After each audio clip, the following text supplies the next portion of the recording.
Occasion ఏదైనా location ఎక్కడైనా తెలుగువారి వేడుక అంటే ఆలివ్ మిఠాయి ఉండాల్సిందే. పత్రికే సోదరులందరికీ నా హృదయపూర్వక నమస్కారాలు. ప్రత్యేకించి ఎన్డీఏ గవర్నమెంట్ ఫామ్ అయిన తర్వాత గౌరవ ముఖ్యమంత్రి చంద్రబాబు నాయుడు గారి నాయకత్వంలో నేను అటవీ శాఖ బాధ్యతలు తీసుకున్నాక, పర్యావరణ బాధ్యతలు తీసుకున్నాక ముందుగా రెడ్ శాండర్స్ ఎర్రచందనం స్మగ్లింగ్ ఒకటి ఇది నా దృష్టిలో ఉంది. గత 14 నుంచి 19 వరకు ఒక విధానంలో ఉంటే 19 నుంచి 24 వరకు చాలా విపరీతమైన ఎర్రచందనం స్మగ్లింగ్ జరిగింది. అంటే ఉదాహరణకి ఒక సంవత్సరం అటు ఇటుగా, అంటే ఇది మీ దృష్టికి తీసుకురావడానికి, పొద్దున డిపోలోకి వెళ్తే నేను అక్కడ ఉన్నది దాదాపు 2,60,60,000 దొంగలు ఉన్నాయి, ఎర్రచందనం దొంగలు. అంటే కనీసం 2 దొంగలైనా కలిపి ఒక చెట్టు అనుకుంటే ఈ 6 సంవత్సరాల్లో 5-6 సంవత్సరాల్లో 1,30,000 ఎర్రచందనం చెట్లు అడ్డగోలుగా నరికేశారు. ఇది మనకి ఆన్ రికార్డు మనకు ఉంది ఇప్పుడు. సో నేను మిగతా అధికారులందరితో మాట్లాడుతున్నప్పుడు దీని విలువ ఎంత ఉండొచ్చు అంటే, యాజ్ ఆన్ నౌ మార్కెట్లో ఇప్పుడున్న 40 లక్షల టన్ను అనుకుంటే, మెట్రిక్ టన్ను అనుకుంటే, దాదాపు 2,000 కోట్ల నుంచి 5,000 కోట్లు ఇప్పుడు మనకు ఉన్నది. అసలు ఇది పట్టుకున్నది ఎంత ఉంటుంది అంటే, దీనికి కనీసం 2 నుంచి 3 దాకా ఉంటుంది అనేది ఒక అంచనా కింద మన అధికారులు చెప్తా ఉన్నారు. సో దీన్ని బట్టి మీరు అర్థం చేసుకోవచ్చు, ఒక క్లోజ్ టు ఒక 8,000 to 10,000 crores వర్త్ ఎర్రచందనం ఇక్కడ స్మగ్లింగ్ చేయబడింది.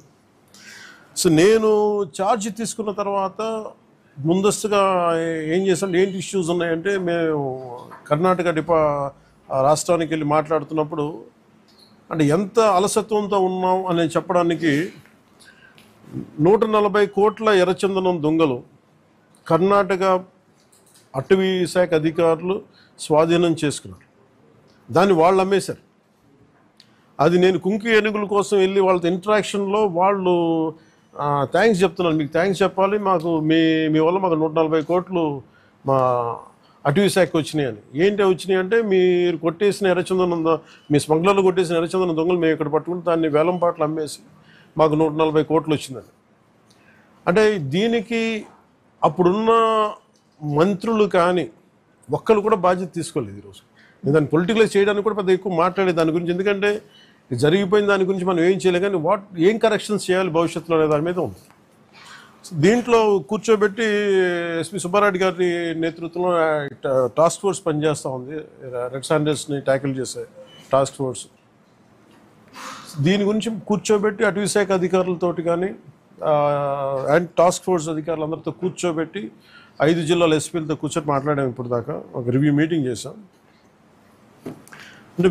అంటే ఈ మీటింగ్ తాలూకు ఇంటెన్షన్ ఏంటంటే, ఎంత స్మగ్లింగ్ జరిగింది, ముందు ఎంతసేపు ఎర్రచందనం జరిగింది, ఎర్రచందనం స్మగ్లింగ్ జరిగింది అని, ద వాల్యూమ్ ఆఫ్ స్మగ్లింగ్ ఎంత ఉంది, ఎన్ని దొంగలు ఉన్నాయి మీరు ఊహించుకోండి. 2,60,000 దొంగలు అంటే 1,30,000 పచ్చని చెట్లు ఇప్పుడు ఈరోజు మన కొట్టేస్తే వచ్చినాయి. దీనికి కొన్ని లక్షల చెట్లు కొట్టేస్తుంటారు, కానీ ఇంకో 2 లక్షలు అదనంగా కొట్టింటారు, కానీ తక్కువ క్లోజ్ టు ఒక 1.5 to 2 lakh చెట్లు కొట్టేస్తుంటారు. ఇది మనకి అందరిని లెక్క. ఇది ఇప్పుడు అన్నీ వెళ్ళి లోపలికి వెళ్ళి చూస్తే పెద్ద చెట్లు ఏం లేవు, అన్నీ కొట్టేసిన చెట్ల తర్వాత పక్క నుంచి వచ్చే మొలకలు కొంచెం పెద్దగా అయినాయి. కానీ సో ఎర్రచందనం, ఇది ప్రత్యేకించి ఎర్రచందనం శేషాచలం అడవులకే వెంకటేశ్వర స్వామి వెలిసిన ఈ ప్రాంతానికి ఎందుకు ప్రసిద్ధి అంటే, ఇది ఆయనకి గాయం తగిలి ఆయన రక్తం నుంచి వచ్చింది.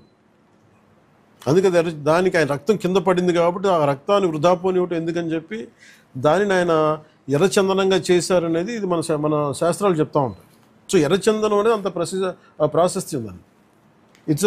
దాన్ని జస్ట్ ఏదో మనం కూర్చొని ఒక చెట్టు అని కాదు, ఇట్స్ ఒక డివైన్, దీనికి ఒక డివైన్ యాంగిల్ ఒకటి ఉంది. సో ఇవన్నీ దృష్టిలో పెట్టుకుని మనం కాపాడుకోవాల్సిన అవసరం, ఎందుకంటే ఒక్కొక్క చెట్టు ఇట్ క్రియేట్స్ ఒక బయోడైవర్సిటీ, ఒక ఎకో సిస్టమ్ క్రియేట్ చేస్తుంది. కానీ ఇటు అడ్డగోలుగా వీళ్ళు డబ్బుల కోసం అడ్డగోలు ఖర్చు పెట్టేస్తే, ఇష్టారాజ్యంగా చేస్తే అసలు ఎవరు ఏమి చేయలేరు అనుకున్నప్పుడు రాగానే గౌరవ ముఖ్యమంత్రి చంద్రబాబు నాయుడు గారు రాగానే మేము ప్రత్యేకించి మేము పట్టుకుని లా అండ్ ఆర్డర్ ఒకటి, రెడ్ శాండర్స్ మటుకు వీ హ్యావ్ టు పెట్టి ఫర్మ్ హోల్డ్ తీసుకోవాలి, ఫర్మ్ స్టాండ్ తీసుకోవాలని నిర్ణయించుకున్నాం. తీసుకున్న తర్వాత మన టాస్క్ ఫోర్స్ని ఏర్పాటు చేయడం జరిగింది. ఆ టాస్క్ ఫోర్స్లో కూడా ఇప్పుడు దాకా నేను ఎప్పుడైతే మన కర్ణాటకకి వెళ్ళానో, కర్ణాటక అటవీ శాఖ మంత్రి గారిని కానీ గౌరవ ముఖ్యమంత్రి సిద్ధరామయ్య గారిని కానీ నేను అడిగింది ఏంటంటే, వీళ్ళ స్టేట్ టు స్టేట్ ఒక కోఆపరేషన్ కావాలి, మాకు ఒక అండర్స్టాండింగ్ లేదు, లెటర్ ఆఫ్ అగ్రిమెంట్ లేదు, లెటర్ ఆఫ్ అండర్స్టాండింగ్ లేదు.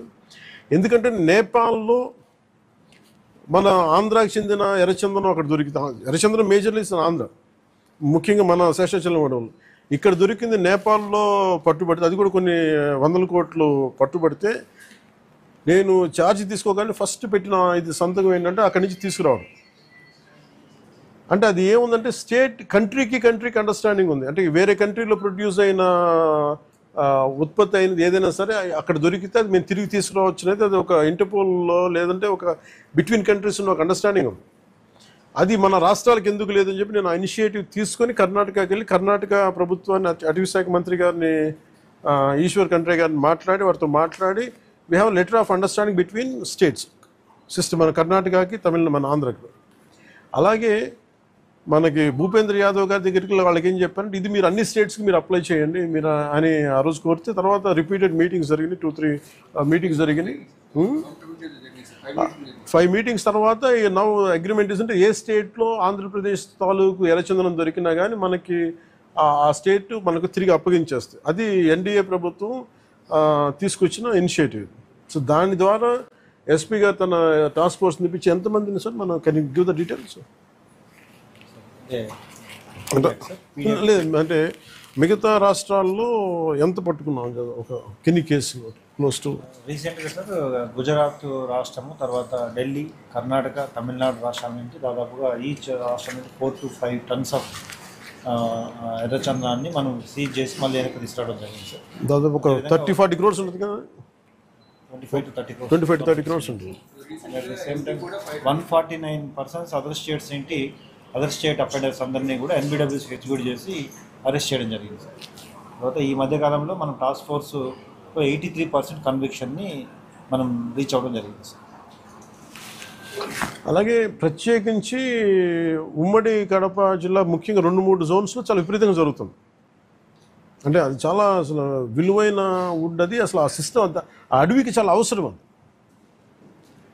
ఒకటి నేను గవర్నమెంట్ మన డిపార్ట్మెంట్ ఫారెస్ట్ డిపార్ట్మెంట్ అధికారులతో కూడా చెప్పింది ఏంటంటే, మొన్న రివ్యూ మీటింగ్లో కూడా ప్రత్యేకించి పేషి నుంచి నేను మాట్లాడుతుంది, ఎర్రచందనం ఏదైనా సరే మిగతా అవసరాలకు కావాలంటే తోటల్లో పెంచుకోవచ్చు, ఫార్మ్స్లో పెంచుకోవచ్చు, మేబీ అది వాళ్ళు వాడుకోవచ్చే, కానీ ఇది మటుకు ఈ అడవులకే పరిమితం అయి ఉండాలి. ఎందుకంటే ఈ ఎకో సిస్టమ్ని, ఈ బయోడైవర్సిటీని కాపాడేది మొక్క.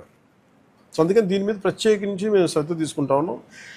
ఈ ప్రత్యేకించి ఈ మీడియా మీకు ఈ మీడియా సమావేశం నుంచి నేను చెప్పదలుచుకుంది ఏంటంటే, to all the red sander smugglers, 4 king పిన్స్ని ఐడెంటిఫై చేశారు.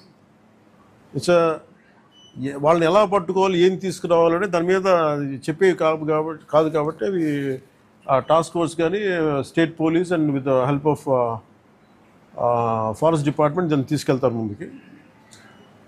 కానీ రెడ్ శాండర్స్ ఇది వెంకటేశ్వర స్వామి గాయం నుంచి పుట్టిన చెట్టు. ఇది సెంటిమెంటల్గా దయచేసి దీన్ని శేషాచలం అడుగుల్లోని ఎర్రచందనాన్ని దయచేసి ఎవరు కొనగండి. That's my first appeal. 2, ఎవరైనా సరే ఉపాధి లేక మీకు ఏదైనా కొట్టేస్తుంటే కన్సర్న్ కలెక్టర్ దగ్గరికి వెళ్ళండి, లేదా కన్సర్న్ లీడర్స్ దగ్గరికి వెళ్ళండి. స్థానికంగా ఇక్కడ ఎవరన్నా కూర్చోబెట్టి సహాయపడి దానికి ఏదైనా ఆల్టర్నేట్ ఎంప్లాయ్మెంట్ చేస్తాం తప్ప దయచేసి మీరు ఎర్రచందనం చెట్లలో నరికివేతలు మీరు పాల్గొనకండి. అలాగే మిగతా రాష్ట్రాల నుంచి వచ్చే వాళ్ళకు కూడా ఒక అవేర్నెస్ క్యాంపెయిన్ స్టార్ట్ చేస్తాం, తమిళనాడులో కానీ మిగతా చోట్ల నుంచి కానీ. ఆ క్యాంపెయిన్లో కూడా దయచేసి మీరు ఇక్కడికి వచ్చి దీన్ని మీరు కేసులో ఇరుకోవద్దు, అది చాలా ఫామ్గా చెప్తా ఉన్నాం. ఎడ్యుకేట్ చేస్తున్నాం, అవేర్నెస్ ప్రోగ్రామ్స్ ఇస్తూ ఉన్నాం, ఇవన్నీ. అలాగే నేను అడుగుతున్నా, it's also create law and order problems. అది ఎలా చేస్తున్నారంటే, వీళ్ళు నరికి దొంగలు తీసుకెళ్ళిపోతున్నప్పుడు వీళ్ళని ఆపాలనుకున్నప్పుడు వీళ్ళు లైసెన్స్ ప్లేట్ లేని కార్లు కావచ్చు, లేదంటే అసలు ఇంజిన్లో కూడా చాసిస్ మీద నెంబర్లు చెడిపేసి దొంగతనం చేసిన కార్లు, అది ఒక చాలా క్రమబద్ధీకరణతో జరుగుతుంది, చాలా మెథాడికల్గా జరుగుతుంది. సో వీళ్ళకి మేము ఏం చేసుకున్నామంటే వన్ సింపుల్ వార్నింగ్ అందరికీ ఇస్తుంది, ముఖ్యంగా రెడ్ శాండర్స్ అందరికీ కూడా.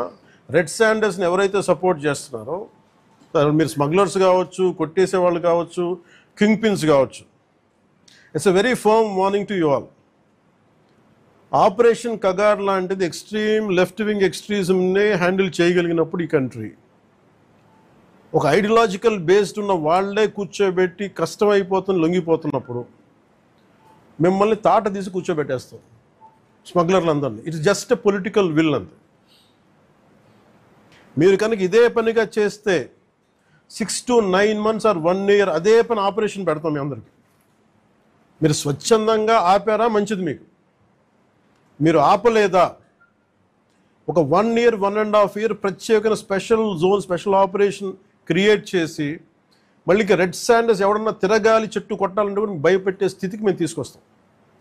మేజర్ మీకు ఒక యాక్ట్ ఉంది, ఎవరన్నా సరే రెడ్ శాండర్స్ చెట్లు కొడితే వాళ్ళ ఆస్తులను కూడా సీజ్ చేయొచ్చు. ఆ అమెండ్మెంట్ ఆల్రెడీ చేస్తుంది ఫారెస్ట్ యాక్ట్లో. You have to be very very clear on that. So ప్రభుత్వం ఇంకా ఆలోచిస్తూ ఉంది, తటపాయిస్తుంది. ఇంకా ఆ తటపాయింపులు లేవు. మీకు వెరీ స్టర్న్గా వెరీ ఫర్మ్గా చెప్తున్నాం, రెడ్ శాండర్స్ స్మగ్లర్స్ అందరికీ కూడా, దాంట్లో పాల్గొనే వాళ్ళు ప్రతి ఒక్కళ్ళకి కూడా it's a matter of time. So మీ అందరూ కూడా మర్యాదగా మీరు వెనక్కి వెళ్ళిపోయి వేరే పనులు చూసుకుంటారా లేదా ఇవే చేస్తారనేది చాయిస్ ఇస్ యువర్స్. ఎందుకంటే వన్స్ మేము ఆపరేషన్ స్టార్ట్ చేసినప్పుడు మటుకు ముఖ్యమంత్రి గారి దృష్టికి తీసుకెళ్తాం, ఆల్రెడీ ఆయన స్టార్ట్ చేశారు. ఇవన్నీ కాకుండా మేము బోల్డ్గా నరికేస్తాం, మమ్మల్ని ఎవరు ఆపర్ ఏం చేయరంటే ఇది ఒక ఎన్డీఏ గవర్నమెంట్, గుర్తుపెట్టుకోండి. It's a tough government. ప్రజల వెల్ఫేర్ ఎంత కోరుకుంటుందో, పర్యావరణాన్ని ప్రకృతిని మీరు విధ్వంసం చేసి ఎర్రచందనాన్ని అడ్డగోలుగా మీరు నరికేసి మీకు కనిపించేది ఈరోజు వెళ్ళి చూస్తున్న 1,60,000 ఎర్రచందనం చెట్లు నరికేసి ఎన్ని వేల కోట్లు డబ్బులు చేసుకున్నారో ఎవరిని మేము వదలం. ఇది మేము ఛాలెంజ్గా మీరు తీసుకొని మీరు చేస్తారంటే సంతోషంగా తీసుకోండి, ఆ కాన్సిక్వెన్స్ మీరు ఫేస్ చేద్దరు. ఇది చెప్పడానికి మీ అందరికీ పాత్రికేయ సోదరులందరికీ తెలియజేస్తాం. Thank you sir. Jai Hind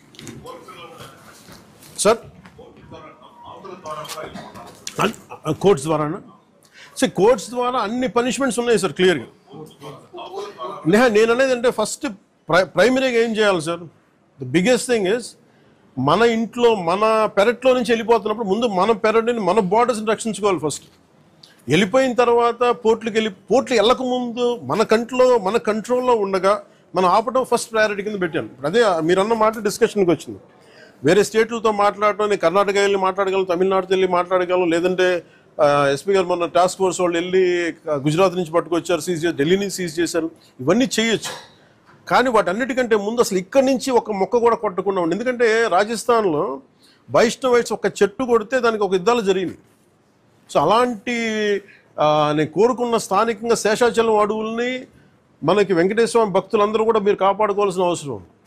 ఒక్క చెట్టును కూడా కొట్టకుండా చూసుకోవాలి. నిజంగా అది మీ భవిష్యత్తులో ఫర్నిచర్కి ఏదైనా కావాలనుకున్నప్పుడు చాలా చోట్ల ఫామ్స్లు పెరుగుతున్నాయి. దయచేసి మీరు దాన్ని పెంపొందించేలా చూసుకోండి తప్ప దయచేసి శేషాచలం అడవుల్లో ఉన్న ఎర్రచందనాన్ని దయచేసి ఎవరు కొనొద్దు. దయచేసి దాన్ని ఎంకరేజ్ చేయండి. Thank you sir. అన్నీ ఉన్నాయి sir. I will let you know.